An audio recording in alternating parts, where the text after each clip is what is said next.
I looked at the festive table and felt a cold knot tighten in my stomach. 40 candles on the cake illuminated the happy faces of Andrew's relatives. Their laughter rang in our spacious living room. And gifts were piled high on a nearby table. An expensive watch from my parents. A trip to Mexico from my brother Owen. A new tablet from my sister Kate. Everything a successful man deserved for his respectable milestone. Andrew. You're a proper adult now. Laughed my mother-in-law. Hugging the birthday boy. I remember when you turned 20. We thought you'd never settle down. My father-in-law nodded importantly. Adjusting his expensive glasses. The entire Miller family was assembled respectable. Prosperous people who were used to considering themselves a cut above the rest. Their house in an affluent neighborhood. Their connections. Their confidence in their own exclusivity. All of this had long since become a familiar background to our family life. And I stood by the window with a glass in my hand and thought about my mom. About how she was now sitting alone in her modest 2-bedroom apartment in an old apartment building. Maybe watching TV or knitting socks for her grandchildren. I thought about how she had been waiting for this day. Hoping she would finally be invited to a family celebration. Mom. Why didn't Grandma Tamara come? 12-year-old Max suddenly asked. Approaching me with a plate of salad. The childlike question broke the lull between toasts. And several people turned in our direction. I felt my cheeks flush. Ask Dad. I answered quietly. Unable to lie to my son. Unsuspecting. Max headed toward Andrew, who was just accepting congratulations from his colleagues. Dad. Why didn't Grandma Tamara come to your birthday? The room seemed to freeze. The conversation died down. And all eyes turned to my husband. I saw his eye twitch. His shoulders tense. My mother-in-law pursed her lips and exchanged a knowing glance with her husband. What? Was she supposed to come? Andrew asked loudly. And I heard the familiar irritation in his voice. Well? She's our grandma. Max said.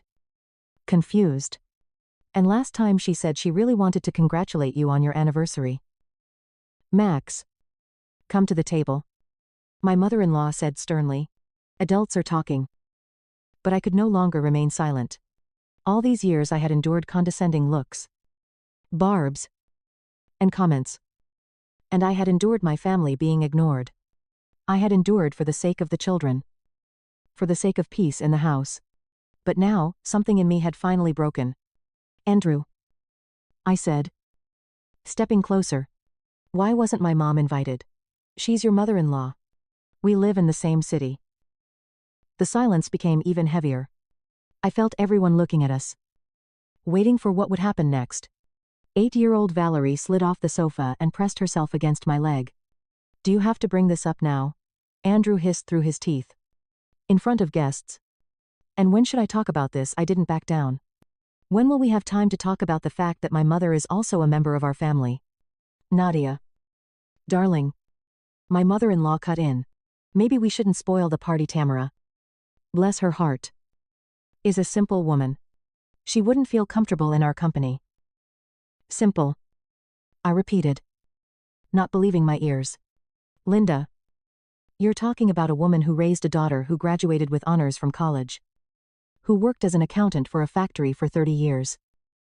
Nadia. That's enough. Andrew cut me off abruptly. Don't make a scene. A scene. I felt everything boiling inside. It's called a scene when I ask about my mother.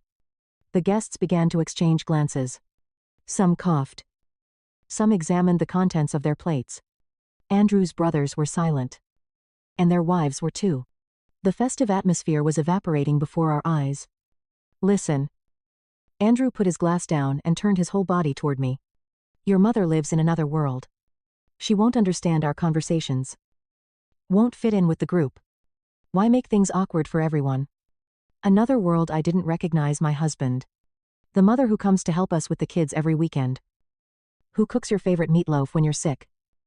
Who gave us her life savings when we didn't have enough for the down payment on the apartment. Nadia. Calm down.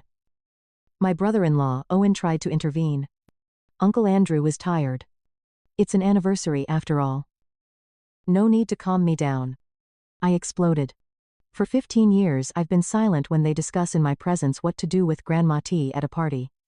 I'm silent when my mom is called the aunt from the suburbs, even though she lives in the same city as us. I'm silent when the children ask why Grandma Linda is always with us, but Grandma Tamara is not. Valerie began to sob quietly. Max stood nearby, his eyes wide. I took the children by the hands. Andrew, I ask for the last time. Why is my mother not invited to your birthday? My husband looked at me for a long moment, then turned his eyes to his parents, his brothers, his in-laws. And then he said something that I will remember for the rest of my life.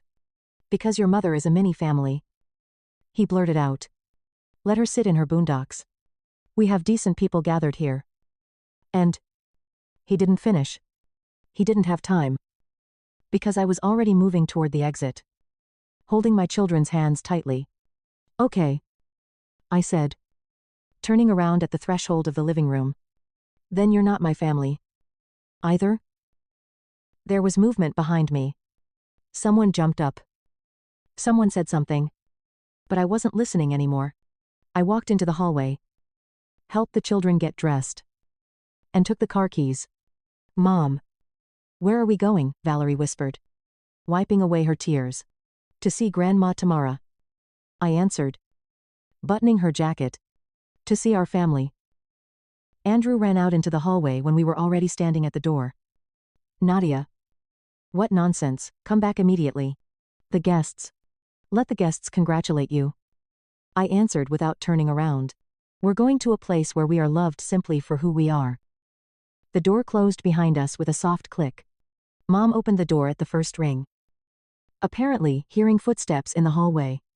Seeing the three of us on the threshold. She didn't ask anything.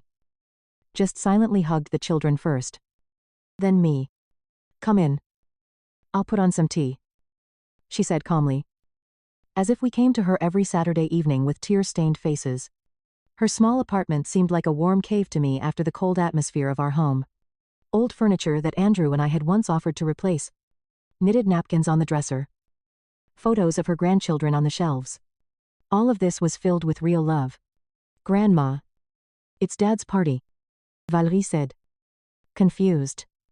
Settling down on the sofa. There was a cake and presents. And we'll have our own celebration. Mom answered, setting the table. I have some strawberry jam. And I made pancakes yesterday. The children perked up. And I sat on a chair familiar from childhood, and felt as if I had finally arrived home after a long and difficult journey. What happened? Mom asked quietly when the children became engrossed in the old toys she had kept for their visits. He said you weren't his family. I answered. And my voice betrayed me by shaking in front of everyone. In front of the children.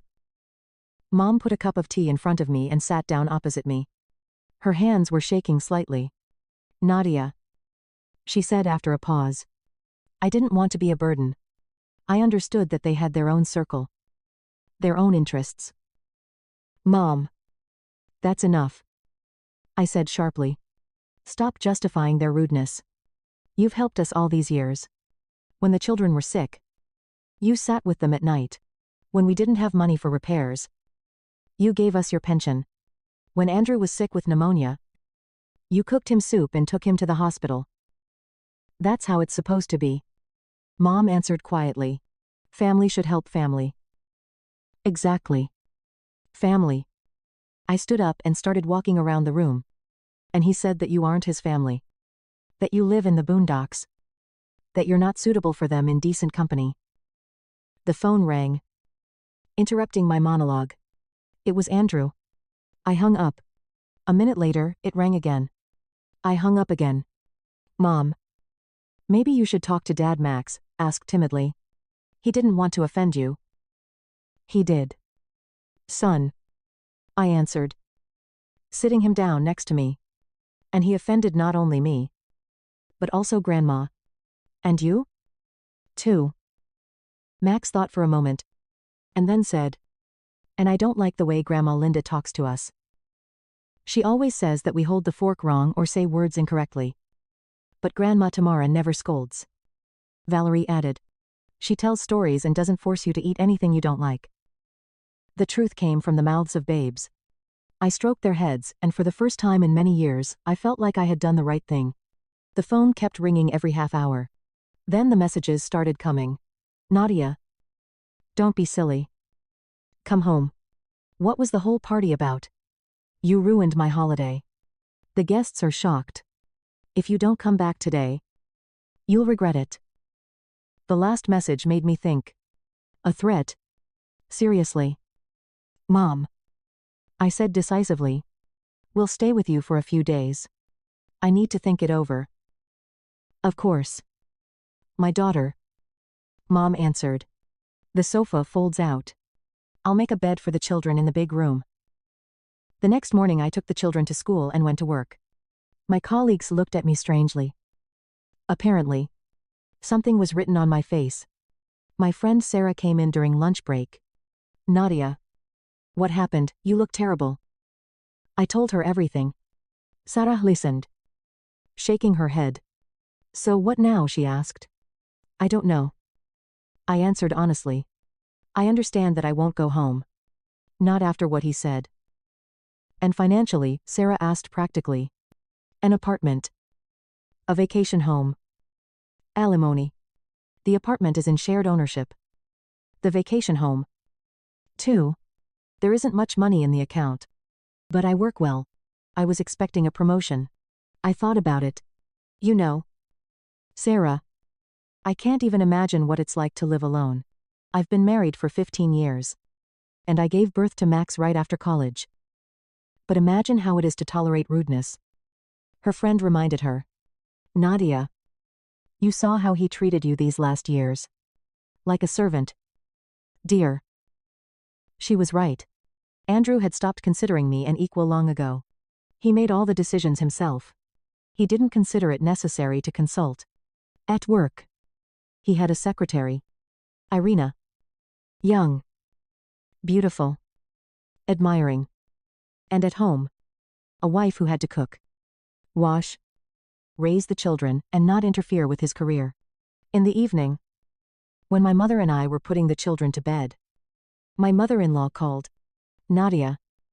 She said in an elegiac voice. What are you doing? Andrew is in a terrible state. He didn't say that out of malice. He was just tired and nervous. Linda.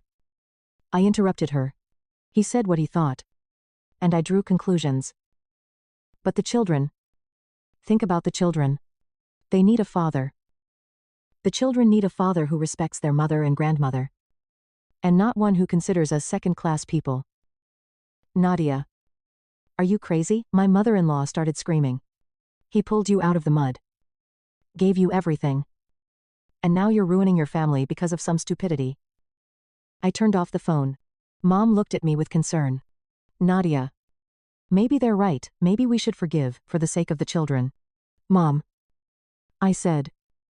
If I go back now, I'll show the children that you can humiliate your loved ones and get away with it. That dignity can be sold for comfort. I don't want to teach them that lesson. The next day, Andrew came to the school. Intercepted the children at the exit. And brought them to his place. In the evening, the children called with me. If you want to see them, come home. Andrew. I said calmly. This is called kidnapping children. I have equal parental rights. Try to sue. He grinned. I have better lawyers than you. I hung up and cried. Not from resentment. But from relief. I finally saw him for real. Without masks. Without pretense. And I realized that there was no way back. In the morning, I went to see a lawyer. The lawyer turned out to be an elderly man. With kind eyes and a gray beard. After listening to my story, he shook his head. Keeping children against the will of the other parent is a serious violation. He said. We file an application with the court immediately and simultaneously for divorce, with division of property and determination of the children's place of residence. And what are the chances? I asked. Good. You have a stable job. You have housing. The mother is ready to help with the children. Plus, his attempt to deprive you of parental rights by keeping the children will work against him. The documents were drawn up quickly. 3 days later, the process server handed Andrew a summons. He called an hour later. Are you seriously considering playing big? His voice was angry. But not as confident. I decided to protect my rights and the rights of the children. I answered, "Come back today. Otherwise, I'll file a report of kidnapping tomorrow." "Nadia, do you understand what you're doing? I can provide the children with a better life. A better education. At the expense of humiliating their mother and grandmother, no. Thank you." He returned the children that same evening. Max and Valerie looked confused. "Mom. Dad said you don't want to live with us."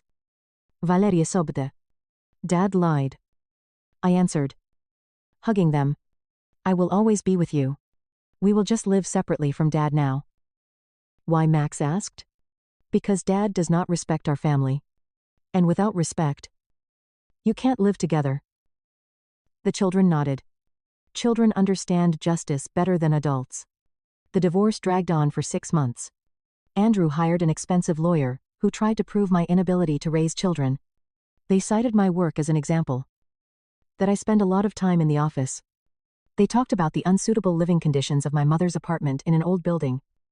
But the judge turned out to be a sensible woman. She listened to the testimony of colleagues about my responsibility. The testimony of teachers about how well the children study. The testimony of my mother's neighbors about how friendly our family is. And then, there was that very day, when Mom came to court. Andrew saw her in the hallway and couldn't resist. "Tamara. But why are you, Nadia, turning people against me? I didn't want to offend you." "Young men." Mom answered calmly. "You said that I'm not your family." I remembered. "And now you're not my family either." Several witnesses heard these words, and realized that the conflict was more serious than it seemed. The court ruled in our favor. The children stayed with me. Andrew was given the right to see them on weekends. The apartment was divided in half. My share, about $45, ling ling ling, allowed me to buy a small 2-bedroom apartment next to my mother. The vacation home was also divided. But I gave up my share in favor of alimony. "Nadia," said my mother, when we moved into the new apartment, "don't you regret it?" "What do you regret?" I was surprised. 15 years of neglect about the children seeing their father not respect their mother. About their usual life. About prosperity. "Mom. Money is not the most important thing. The most important thing is when you are loved and respected simply for being who you are." It even became easier to work. There was no need to rush home to cook dinner for my husband, who would come home late and be unhappy that the soup had gotten cold. There was no need to listen to complaints about every cent spent. There was no need to justify every meeting with friends. A year later, I was offered a promotion. I became the head of the department. My salary increased by 1.5 times. My mother and I bought a car for both of us. She took the children to clubs. I went to work. Andrew got married 8 months after the divorce. As I thought. They had a lavish wedding with the secretary Irina. I saw photos on social media. The young wife is beautiful. Slim. Delighted. True. The children said that she constantly makes comments. Either they talk loudly, or they sit incorrectly, or they watch the wrong cartoons. "Mom. Irina said that if we behave well, she'll tell Dad to buy us tablets." Valerie said after another weekend with her father. "She'll decide," he asked again. "Interesting." "Yes. She's the boss of the house now. Dad even asks her if we can buy ice cream." Max frowned. "I don't like the way she talks to Dad. As if he's a little boy." Children are children. They see things that adults prefer not to notice. And we lived our own lives. Every evening, the 3 of us had dinner with Mom. Homework. Talk about school. Friends. Plans.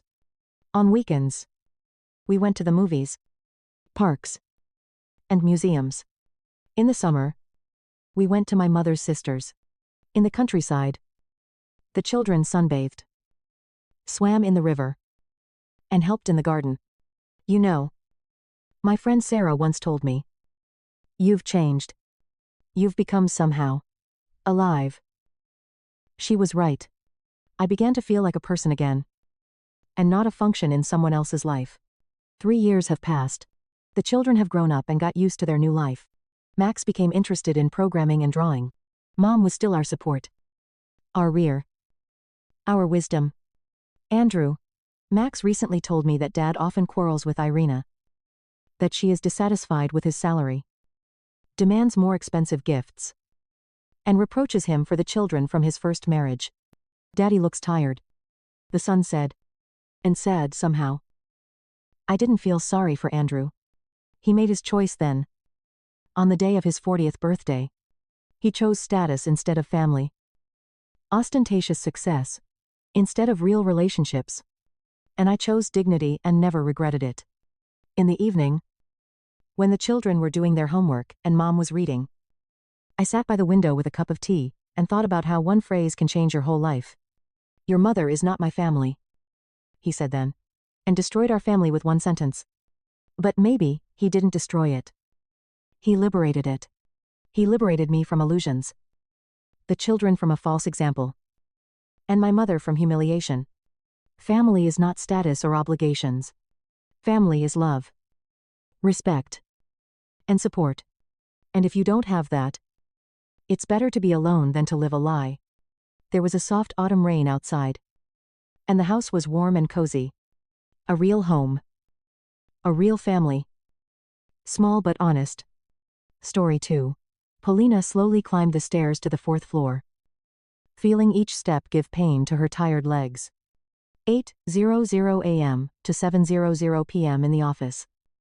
Then, another 4 hours on the night shift as a cashier at a 24-hour convenience store. 29 years old. But she felt all of 50. The keys were shaking in her hands as she approached the door of her one-bedroom condo, which she had bought with such difficulty on a mortgage 3 years ago. She had barely crossed the threshold when a familiar commanding voice fell upon her. Here. Wash my clothes and cook dinner. I'm hungry. The mother-in-law screamed. Not even turning her head from the TV, where some health program was on. Valentina was sitting in an armchair that used to be Polina's favorite place after a hard day. Empty dinner plates. Cookie crumbs. And an unfinished mug of tea were displayed on the coffee table nearby. 4-year-old Masha was quietly playing with her dolls in the corner. Clearly used to the fact that her grandmother occupied the entire apartment. Polina. Can you hear me? The mother-in-law continued. Finally deigning to look at her daughter-in-law.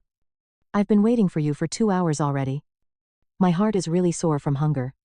You don't want me to die here in your apartment. Do you? Polina dropped her bag at the threshold and leaned against the wall. It's been a month since Valentina moved in with them temporarily. Supposedly to help with her granddaughter, while Polina was working. But she was as helpful as a goat. But she had more than enough demands. Mommy. Masha ran up quietly. I missed you. Granny said you should buy her new medicine. And the milk is gone. Polina picked up her daughter, feeling how tiredness was fading into the background. For the sake of this little person, she was ready to toil at 3 jobs. But it was becoming increasingly difficult to endure her mother-in-law's endless whims. Polina heard a voice from the room again. Are you deaf? I need dinner. Right now. Valentina. Polina answered tiredly. Putting Masha on the floor, she went into the tiny kitchen, where unwashed plates were piled up in the sink. Her mother-in-law didn't even bother to clean up after herself after breakfast and lunch. Although she had promised to help with the housework. Opening the refrigerator, Polina discovered that the only food left was pasta, some cheese and a couple of eggs. Payday was only after 3 days. And the money from the part-time job went to utility bills and medicine for her mother-in-law. Mom. What are we going to eat? Masha asked. Looking into the kitchen. Macaroni and cheese. Honey? Polina smiled, trying not to show her daughter how tired she was. Where's Dad? He promised to come over early and play with me. A good question. Andrew, her husband, found new excuses to stay late at work, or meet up with friends every day. Especially after his mother moved in with them. Apparently, it was convenient for him to shift all the worries about his capricious parent onto his wife's shoulders. Polina. I'm waiting. The voice from the room was heard again. And make the tea stronger. Yesterday it was some kind of water. Polina put a pot of water on the fire and took the phone to text her husband. But he didn't even read the messages. But he was online on Facebook just an hour ago. Mommy. Masha came over again. Granny said that if you don't listen to her, she'll tell Dad that you're a bad wife. These words made Polina feel a little sick inside. Was her mother-in-law really turning her child against her? She sat down next to her daughter and gently stroked her head. Honey. What else did Granny say? She said that Dad should find a new wife, who would take better care of the family than you. And that I have to live with Granny because you work all the time and don't love me. Polina felt like she'd been hit. So that's it. Valentina didn't just come to help. She was systematically destroying their family, turning both her husband and daughter against her. Masha. Listen to me carefully. Polina took her daughter's hands. I love you very much. I work a lot, just so that we can have this condo. So that you can have nice clothes and toys. And sometimes, I say the wrong things to Grandma because she is tired. Polina. How long can we wait? My mother-in-law's voice was becoming more and more hysterical. My blood pressure is rising. Do you want me to feel bad? Polina stood up and went into the room. Valentina was sitting in the same chair.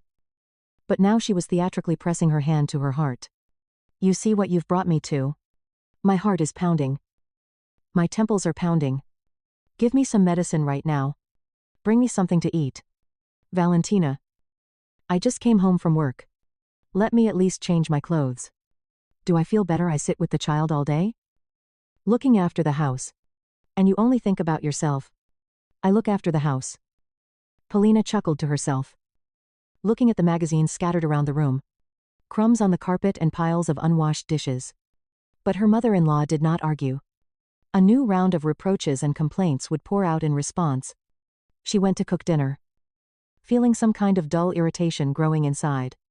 Previously, she always kept her emotions to herself, believing that family peace was more important than her own comfort. But today? Something was different. Perhaps it was the accumulated fatigue that had taken its toll. Or perhaps it was her daughter's words about her grandmother turning her against her mother.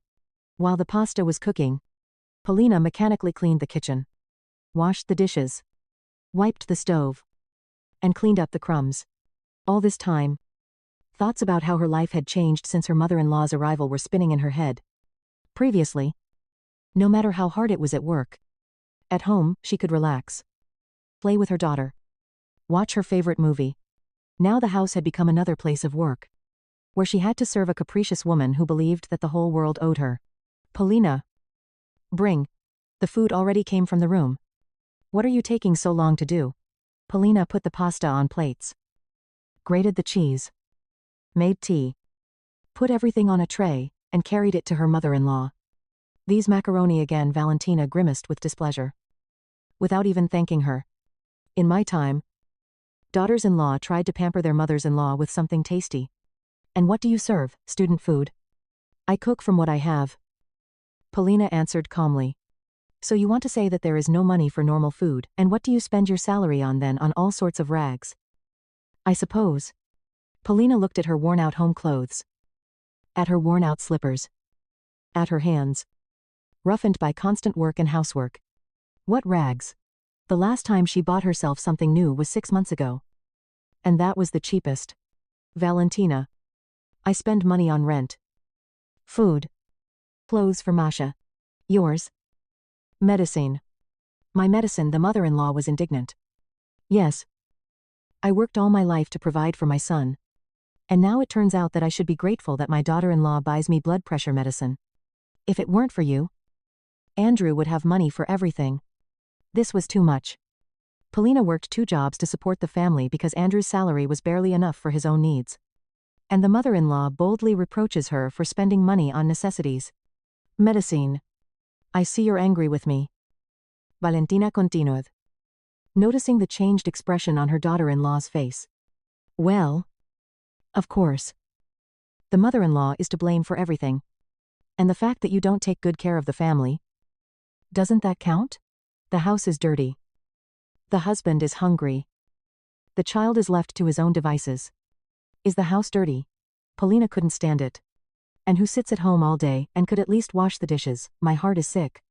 She immediately put forward her main trump card, her mother-in-law. I can't strain myself. The doctor said to avoid stress and physical activity. But at the same time, you can go shopping, meet with friends, and do a general cleaning of my things every day. Putting them away in your own way. I wanted to help. And instead of gratitude, you also reproach me. That's what an ungrateful daughter-in-law means. Polina felt everything boiling inside. A month of humiliation. A month of endless complaints and whims. A month of living in her own house as a servant. And now it turned out that her mother-in-law was turning her daughter and husband against her. You know what? Valentina, Polina said slowly, looking straight into her mother-in-law's eyes. Maybe you should look for another daughter-in-law. One who will be ready to serve you around the clock. Without working and without her own needs. But I'm afraid that such a daughter-in-law will agree to live with your son only if he has his own place to live and a stable income. And since both belong to me, perhaps you should reconsider your demands on your current daughter-in-law. Valentina opened her mouth but found no words.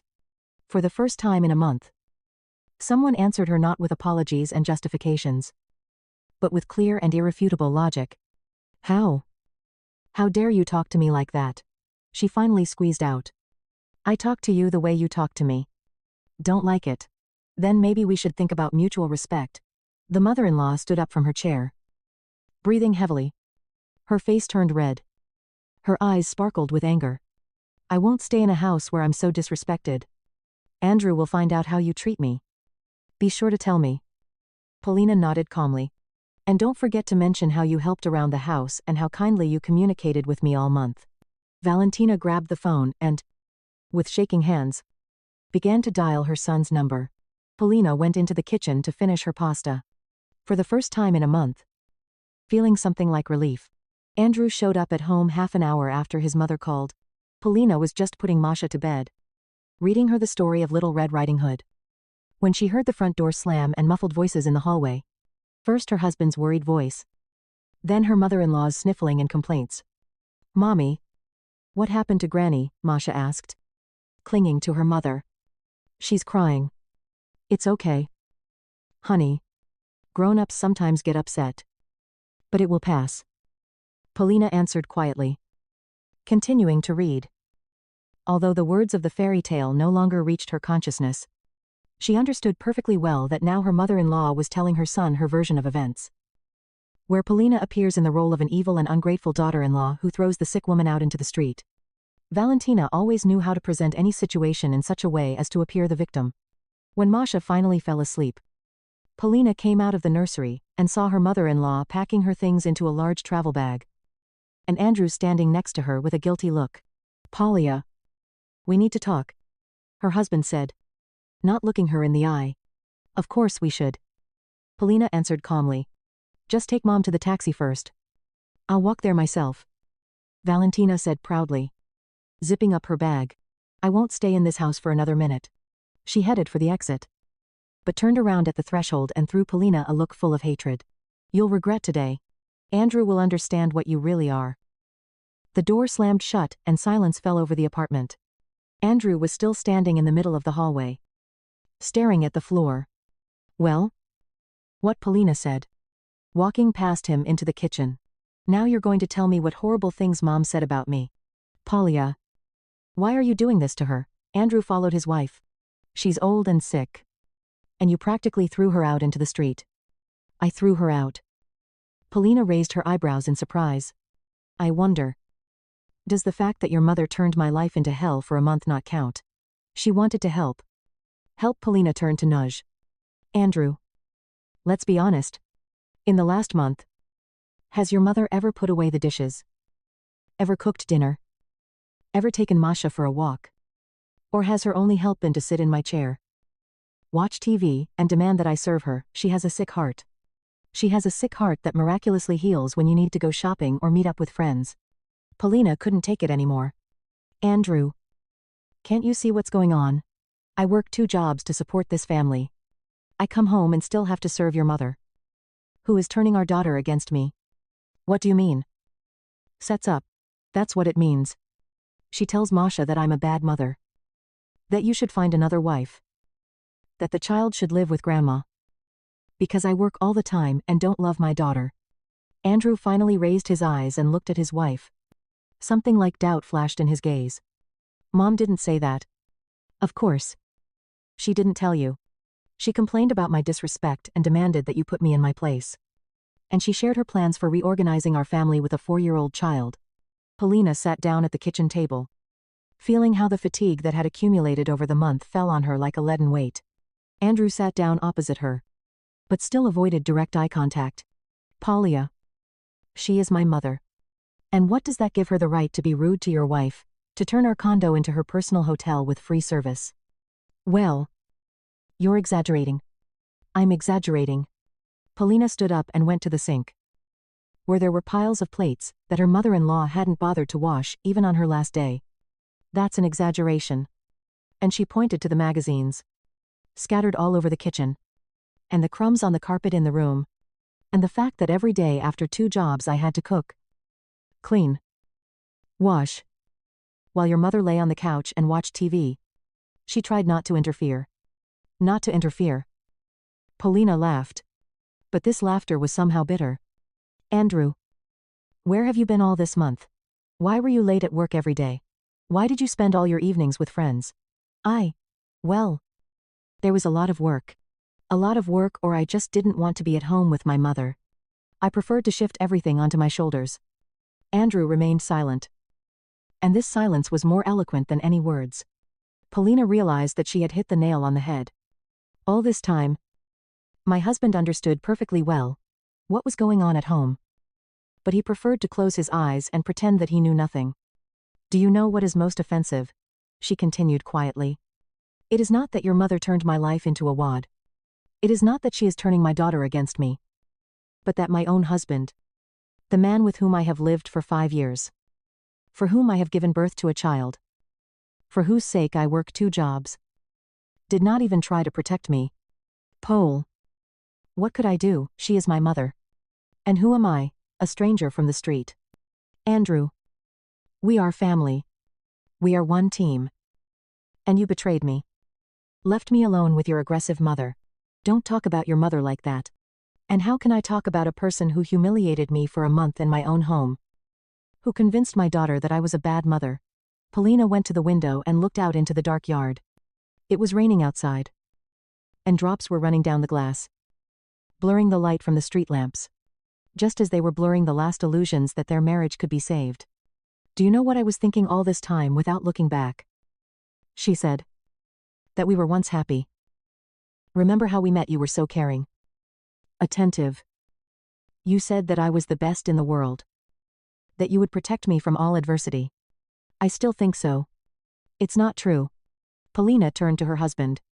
If you thought so, you wouldn't have allowed your mother to abuse me for a month.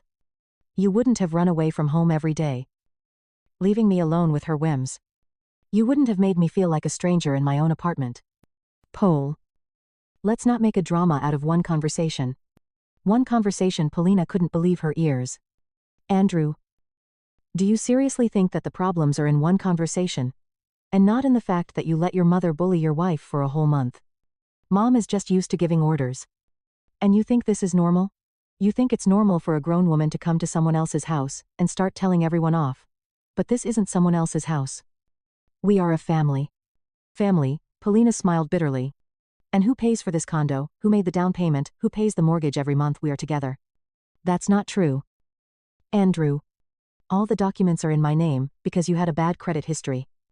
I made the down payment from my grandmother's inheritance. And I pay every month. Because your salary, apparently, is barely enough to cover your personal expenses. Andrew fell silent. He knew perfectly well that his wife was telling the truth, but apparently preferred not to think about it. And you know what's the saddest thing? Polina continued. I was ready to pull this strap all my life. To work 3 jobs. If necessary.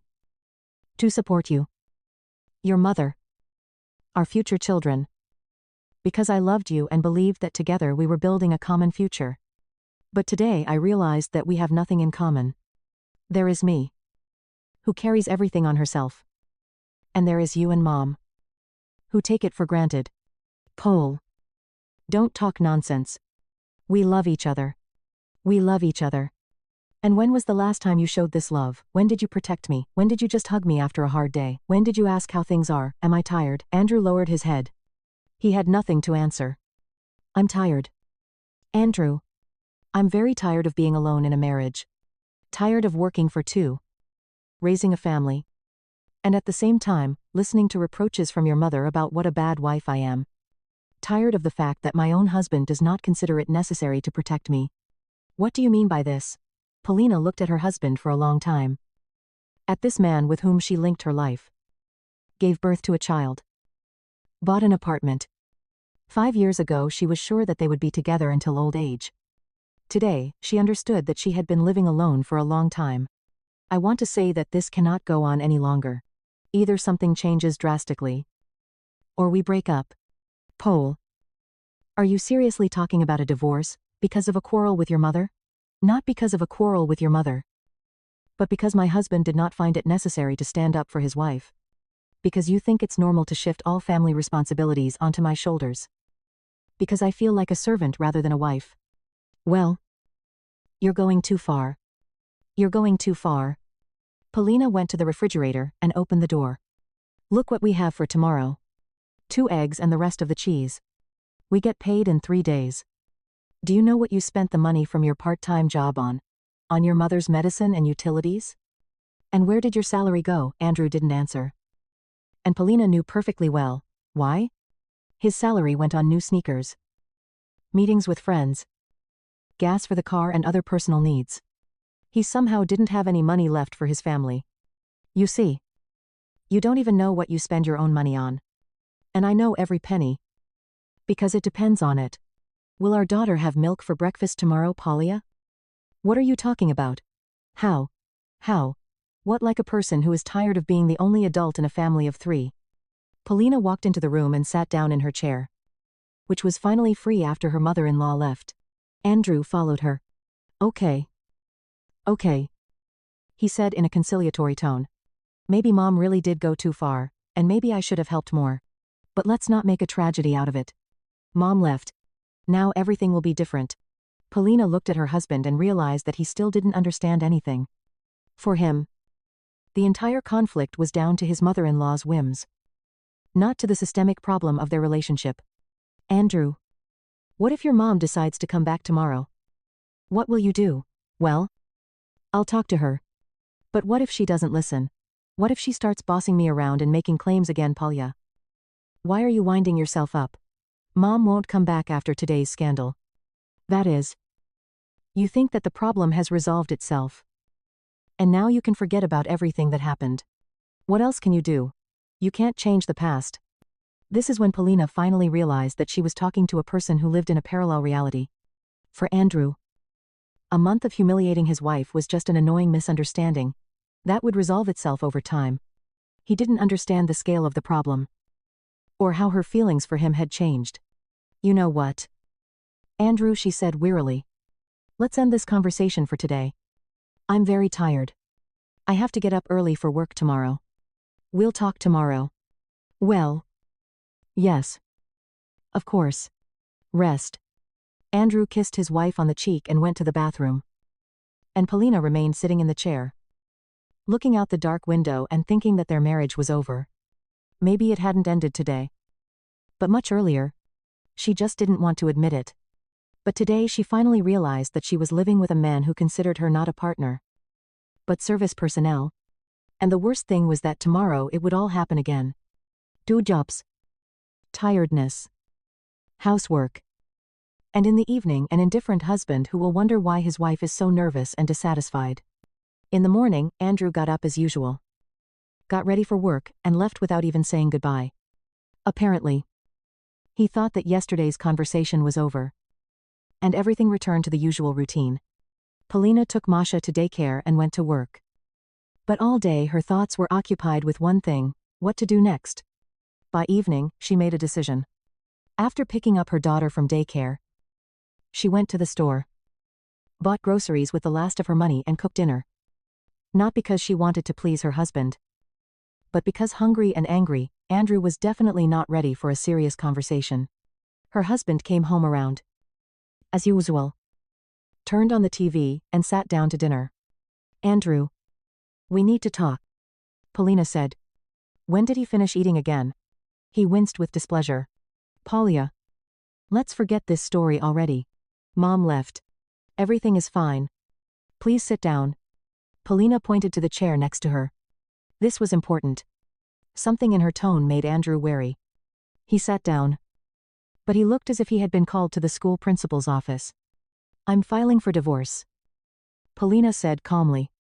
Andrew looked at her with his mouth open for a few seconds, not understanding whether she was joking or being serious. What? Polya, are you crazy? What divorce? The most ordinary one. Tomorrow I'm going to see a lawyer. Then I'll file an application with the courthouse because of yesterday's argument. Are you seriously going to destroy the family because you had a fight with your mother? Not because of the argument. Andrew. Because I realize that you and I want different things from life and from marriage. What different? We live normally. Normally? Polina was surprised. And which of us works 2 jobs, who pays the rent, who gets up at night to look after the child when he is sick, who goes to parent-teacher meetings? Well, you wanted it yourself. I wanted it. Polina laughed. Andrew. I wanted a family where the husband and wife support each other. And I got a family where I carry everything alone. And you consider it self-evident. Pole. But you see that my salary is small. The salary is small. But there is money for beer with friends. There is money for new sneakers. But not for milk for the child. I don't go out with friends every day. Andrew. It's not about money. The thing is that you don't feel responsible for the family. For you. I am not a wife. But a mother, who should take care of you, without asking anything in return. Andrew stood up and started walking around the kitchen. Pole. But that's nonsense. Of course. I feel responsible. I work. You work for yourself. You spend your salary on yourself. You don't do housework. You don't sit with the child. You don't help me. And when your mother was bullying me for a month, you chose to run away and pretend that nothing was happening. I didn't run away. I just didn't want to get involved in women's squabbles. Women's squabbles. Polina stood up and went to her husband. Andrew. Your mother was turning our daughter against me. She told a 4-year-old that her mother was bad and that her father needed another wife. These were women's squabbles. She couldn't say that. She could, and she did. And you would know that if you had talked to your daughter at least once a month, not about cartoons, but about how her day had gone. Andrew fell silent. Polina saw that he was beginning to understand the seriousness of the situation, but still hoped that this was a temporary clouding of his mind that would pass on its own. Okay, he said in a conciliatory tone. Maybe I really was wrong. Maybe I should have helped more, but why the divorce right away? Let's try to fix it. Andrew. I'm 29 years old. I don't want to wait another 20 years for you to mature enough to become a husband and father. And not a newborn. What are you talking about? I'm not a newborn. I work for my own pocket money. And I support the family. And if you think this is normal, then we really understand marriage differently. Polina went into the room and took a folder with documents out of the closet. Andrew followed her. Pole. Let's talk seriously. We don't need any divorces. Seriously. Okay. Polina put the folder on the table. Here are the documents for the condo. Look who it's registered to. Here are income certificates for the last 3 years. Look who is the main breadwinner in this family. Here are the medical records. Masha. Look who takes her to the doctors. Who sits with her when she is sick. Andrew reluctantly took the documents, but did not read them. And what do you want to prove with this? That our marriage has only existed on paper for a long time. In fact, I am a single mother, who supports not only a child, but also an adult man who does not help the family in any way. Polya? Well, you yourself. What myself? I chose this life myself. I wanted to toil at 2 jobs myself. I wanted my husband to consider me a servant. I don't consider you a servant. No. And when was the last time you cooked dinner? Did the laundry. Cleaned the apartment. Went to the store for groceries. Andrew remained silent.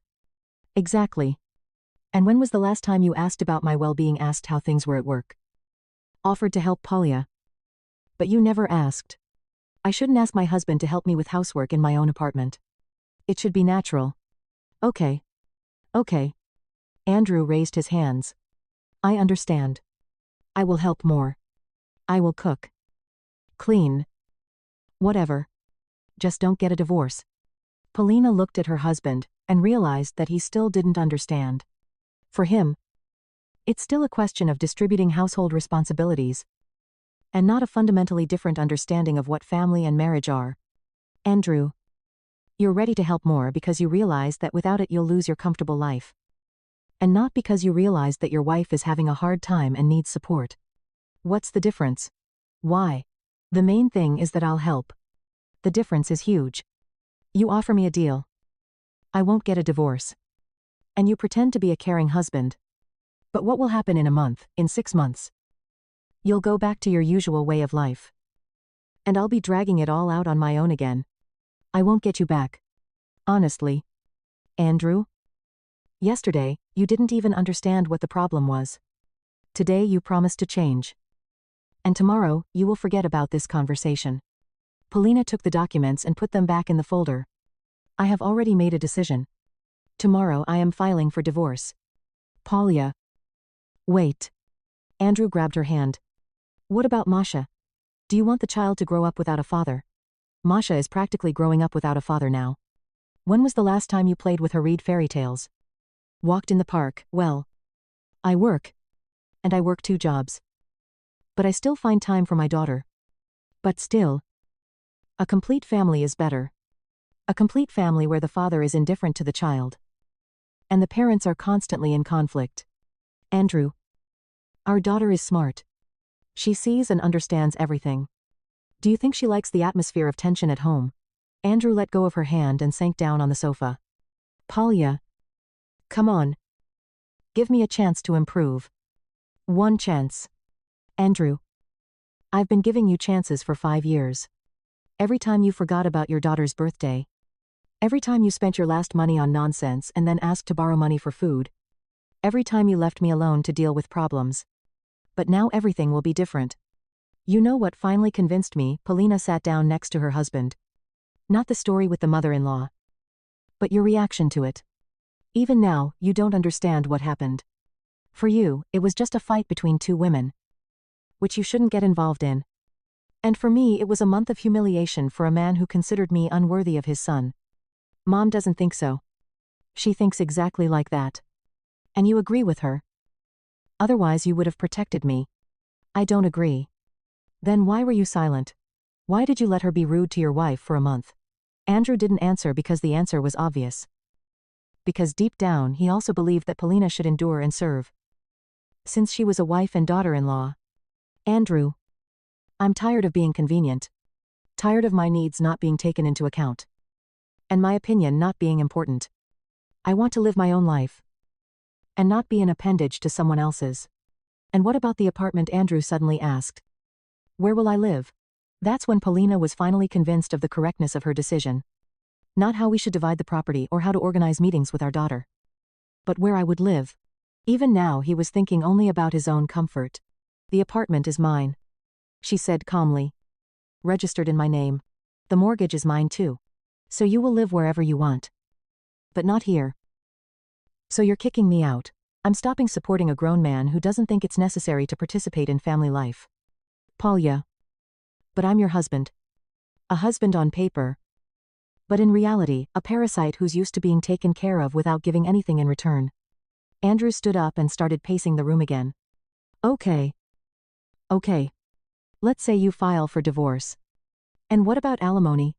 I'll still see my daughter. Of course you will. It's your right and duty. And you'll pay alimony too. How much will that be by law? 1/4 of your official salary. About $165 a month. Andrew calculated in his head and winced. Apparently. He realized that it would be difficult to live on the remaining money. And where will I live? Renting an apartment is expensive. That's your problem. Andrew. I'm not obligated to provide you with housing after the divorce. But we lived together for 5 years. Yes. I supported you for 5 years. And you thought it was normal. Now you'll support yourself. Polina stood up and went to the kitchen. Andrew followed her. Pol? Be realistic. I can't afford both a rented apartment and alimony on my salary alone. That means I'll have to find a better job. Or earn extra money. Like I've been doing all these years. But it's hard. It's really hard. I know this firsthand. Pol? Can't you understand my situation? Polina stopped and looked at her husband. Even now, when the question of their divorce was being decided, he thought only of himself, of how difficult it would be for him to live alone. Not a word of regret about the family being destroyed. Not a word about how hard it would be for his daughter. Only where I would live and how I would pay alimony. You know what, Andrew, she said wearily. I have been understanding of your situation for 5 years. I will stop tomorrow. The next day, Polina took unpaid leave and went to see a lawyer. It turned out that getting a divorce would be easier than she thought. There was practically no common property. The condo was registered in her name. They had no car. No savings either. All that remained was to determine the amount of alimony and the schedule for visits with the child. In the evening, when she returned home, Andrew had already packed his things. Where are you going? Polina asked. Not out of sympathy, but simply out of curiosity. To Igor's sofa. For now. And then I don't know. Maybe I'll rent a room in a communal apartment, Polina nodded. Masha played in the nursery, not yet understanding what was happening. Tomorrow, I'll have to explain to her that Dad will live separately, but will still be her dad. Polya, Andrew said, standing in the doorway with a bag in his hands. Do you really want this? I want to live. Not exist. I want to be happy. Not comfortable. I want my daughter to grow up understanding that a woman deserves respect and support. Not just claims and demands. What if you regret it? You know what I definitely won't regret? That I won't have to work 2 jobs to support a grown man. That I won't have to tolerate your mother's rudeness. That I'll be able to build my life the way I think is right. Andrew stood there for a while longer, probably hoping that his wife would change her mind at the last moment. But Polina looked at him silently, and there was no regret or doubt in her gaze. Well then, he sighed. See you in court. See you. The door closed, and Polina was alone in her condo for the first time in 5 years. The silence seemed to her not like emptiness, but like relief. There were many difficulties ahead explaining to her daughter. A trial. Living alone with a child. But all this did not seem like a terrible obstacle, but a new chapter in her life. A chapter that she would write herself. Story 2. The moment had come when it was time to say goodbye. There was a poignant sadness in the air, and her soul was warm from recent conversations. Alya hugged her aunt tightly and kissed her warm wrinkled cheek, smelling of herbal tea and Swedish cream. Aunt seemed not to hear the farewell words, but looked somewhere into the distance, as if she saw something inaccessible to ordinary eyes. Alya had long since stopped paying attention to her quirks, blaming everything on age and loneliness. And in general, the aunt had always been known in the family as an excellent eccentric. Traveled a lot, changed husbands, and was engaged in fortune-telling. Well, goodbye, my dear. Come more often, the aunt suddenly said. But her gaze was still directed into the void. Then, as if waking up, she patted Alya on the shoulder. You didn't take anything at all. I'm old, and I have so much stuff here. Take at least something. I feel so sorry that my things are hanging in the closet unused. Alya smiled, taking a step back. What are you saying? Auntie, why do I need it? I have everything. I've already lived with you for 3 days. That's enough. But Auntie was adamant. She shook her head and resolutely led her to the old closet. The door creaked, and the smell of naphthalene and old wood hit her nose. Alya absent-mindedly sorted through the hangers, not really looking at the yellowed lace and faded fabrics. This Auntie suddenly exclaimed and pulled a coat out of the depths of the closet. It was the color of a ripe lemon with large yellow mother-of-pearl buttons. The old embroidery, made with thick woolen thread, suited the turn signal. The coat looked very unusual, old-fashioned, but at the same time, it had its own unique charm. Come on, Alechka. Try it on, Auntie almost demanded. Alya reluctantly put on the coat, but as soon as she buttoned the buttons, she felt different, as if in a fairy tale. Auntie clasped her hands in admiration. How beautiful you look in it. This color suits you so well, it seems to glow on you. She narrowed her eyes slyly. It seems you'll surprise someone today. Alya smiled shyly, adjusting her collar, but then Auntie suddenly became serious. took her hand and turned her palm over. For several long seconds, she silently peered at the lines. And then exclaimed, "Oh my God. You're in for a wonderful meeting. You will meet the one." She raised her eyes to Alia. There was a slight disappointment in them. "Really? You will have to wait for your time." With these words, she let go of Alia's hand, and the mystery was replaced by the usual bustle. Farewell hugs. Final instructions. And now Oleg was running along the platform of the bus station, clutching a ticket in her hand, and smiling happily for some reason.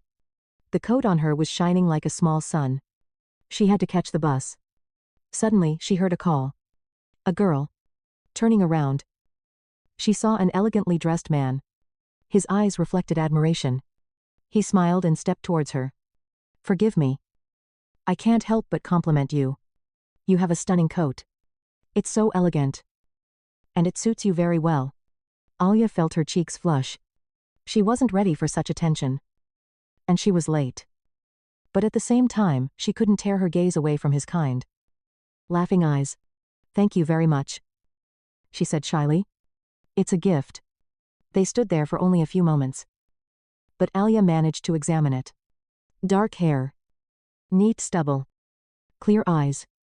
And suddenly, she realized that there was more to those eyes than just interest. And then a voice came over the loudspeaker, announcing the departure of the bus. "I have to run," she said, haltingly. "Wait," he said. But it was too late. Without looking back, she rushed to the doors of the bus, jumping on the running board at the last moment. The doors slammed shut right behind her. Alia saw the man run up to the ticket office, then look back at the bus and shake his head. He stood on the platform and waved goodbye. And his eyes showed genuine regret. The bus slowly moved off, carrying her away from this fleeting but so vivid acquaintance.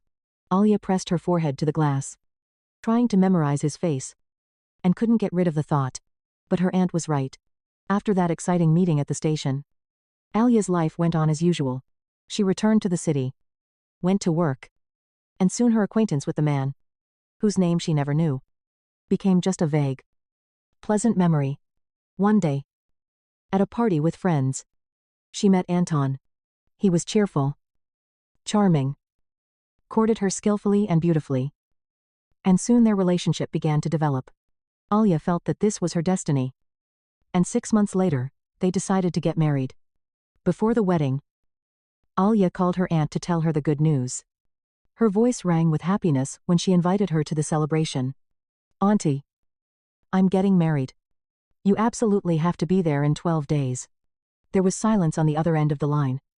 Alia, feeling some uncertainty, became wary. "Auntie, aren't you happy? What's wrong?" "My girl," Auntie finally answered. And her voice sounded old. "Of course I'm happy. But I can't. My health isn't what it used to be. My knees hurt. And my heart is acting up." Alia frowned. She remembered their last meeting well. The lively and active auntie, who climbed the stairs without difficulty. Now she sounded as if she was chained to the bed. "My girl." Me auntie spoke again. There was a faint alarm in her voice. "I'm sure. Think carefully. Don't rush." "But auntie, why wait, if I'm sure I love him?" Alia said forcefully, offended, and not understanding such a reaction. "Well, auntie Drolet." There were notes of helplessness and regret in her voice. "You're a grown-up girl. Do as you please. It's your choice." After this conversation, Alia became even more convinced that she was right. Of course, she loves Anton. And her aunt, well, she's already so old. She just doesn't understand anything about modern life and love. At first, everything was great. Alia was enchanted and did not notice anything around her. She seemed to be in the clouds, closing her eyes to minor shortcomings. But gradually, as if a veil had fallen from her eyes, she began to see that Anton was not right for her at all. He was constantly throwing socks around, throwing wet towels on the sofa and armchair, leaving dirty dishes all over the apartment, and was generally very sloppy in everyday life. She had to constantly clean up after him. But as soon as she cleaned one place, the mess appeared in another. "Well, I didn't do it on purpose," He justified himself, looking at her with innocent eyes. I'm just so carried away by my work that I don't notice anything around me. Alia believed him. But she felt increasingly tired. In addition, each of their days was accompanied by hours of lectures from her mother-in-law. Her calls could come at any time. And each time she gave advice on how to properly run the house, feed her husband, and in general, how her son's wife should behave. The mother-in-law, like an invisible shadow, was constantly present in their house. She was very protective of her son and could not entrust this role to another woman, trying in every way to assert her dominance. Her condescending tone and constant comments caused Ala a dull irritation. In the second year of marriage, Alia realized that she had completely lost her attraction to Anton.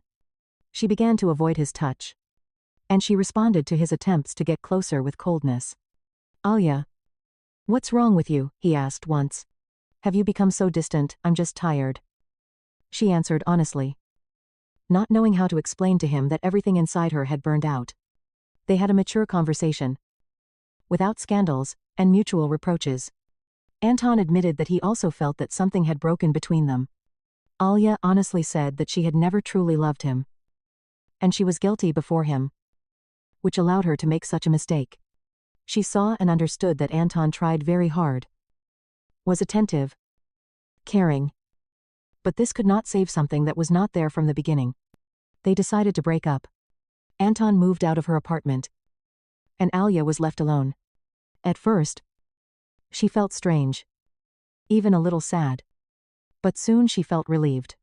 Finally, she could live the way she wanted, and not the way his mother or her husband's habits demanded. Several months passed after the divorce. Summer was passing outside, but Alia still felt lonely in her empty apartment. Finally, she decided to rid her life of the accumulated junk, to free herself from the past and make her home brighter. She began to tidy up and soon reached a large wardrobe with clothes. Opening the doors, she looked into the farthest corner, where among old things, carefully covered with a plastic cover, hung that very lemon coat that her aunt had given her. It was just as bright and warm as if not a day had passed since then.